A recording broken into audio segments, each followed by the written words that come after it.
मालदीव को इंडिया ने दिखाया आईना, पर क्या टूरिस्ट के लिए सच में तैयार है लक्षद्वीप?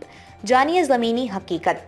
प्रधानमंत्री नरेंद्र मोदी के लक्षद्वीप दौरे को लेकर आपत्तिजनक टिप्पणी करने के बाद मालदीव के टूरिज्म सेक्टर को बड़ा झटका लगा है।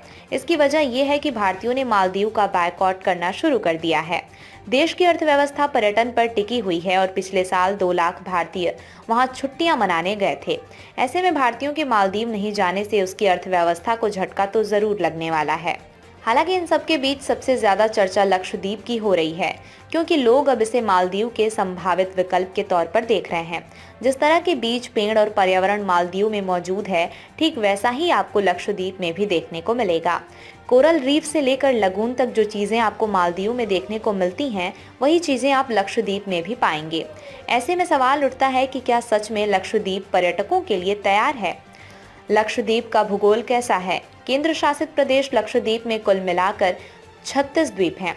ये जगह केरल के कोच्चि शहर से 406 किलोमीटर दूर है। अगर आप एरिया की बात करें तो लक्षद्वीप सिर्फ 32 स्क्वायर किलोमीटर में फैला हुआ है।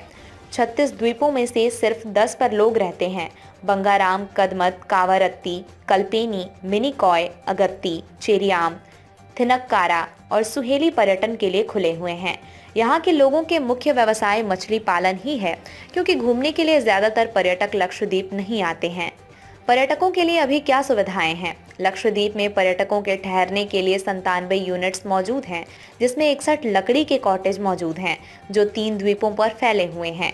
इसमें बंगाराम में 31 नए लकड़ी के कॉटेज, मिनिकॉय में 20 कॉटेज और कावारत्ती में 16 बेड वाला रिजॉर्ट शामिल है। थिनकारा में लगभग 15 ऑफ वाइट टेंटाइल टेंटों का नवीनीकरण कार्य प्रगति पर है। सुहेली में आगामी ताज प्रॉपर्टी में 60 समुद्री विला और 50 वाटर विला में 110 कमरे होंगे, जबकि कदमत में होटल में 35 वाटर विला सहित 110 कमरे होंगे। लक्षद्वीप में चुनौतियां क्या हैं? केंद्र शासित प्रदेश में वैसे तो कई चुनौतियां हैं, मगर कुछ ऐसी हैं जिनसे अभी पार पाना बेहद जरूरी है। सबसे पहले चुनौती लक्षद्वीप का पारिस्थितिकीय तंत्र है। यहाँ पर वाटर विला या लैगून विला बनाने हैं, तो इसके लिए सबसे पहले पर्यावरण को होने वाले नुकसान को कम करना पड़ेगा।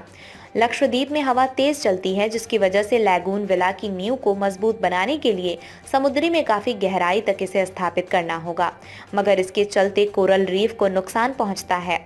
दूसरी चुनौती लक्षद्वीप तक कनेक्टिविटी है। जहां मालदीव के लिए आपको डायरेक्ट फ्लाइट आसानी से मिल जाती है, मगर लक्षद्वीप के केस में ऐसा नहीं है।